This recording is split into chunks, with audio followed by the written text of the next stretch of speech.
बोले मातानु नाम बोले, मीठा मोर बोले मातानु नाम बोले।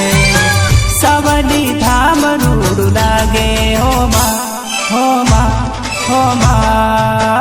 महाकाली माँ ना मंदिर ये हो, महाकाली माँ ना मंदिर ये।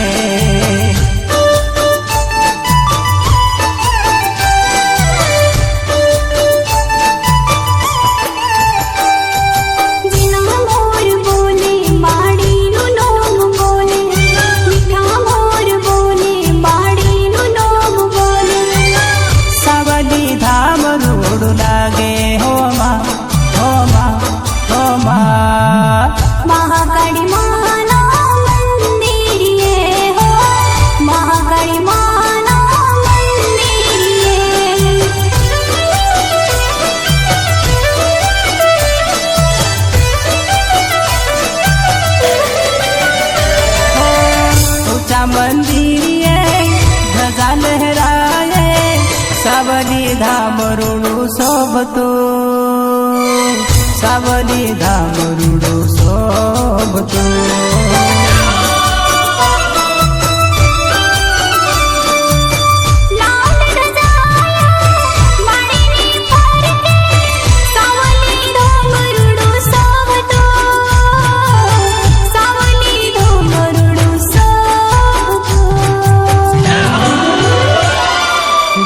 से भुवाजी ने दर्शन दीधा, सावली रे धोमे महाकाली प्रगटाणी।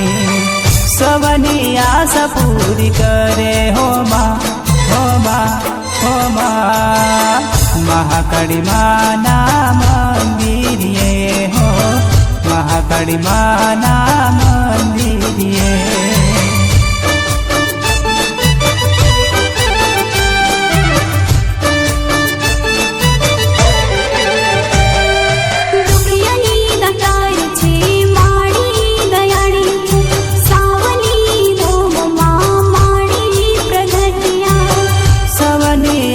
पूर करे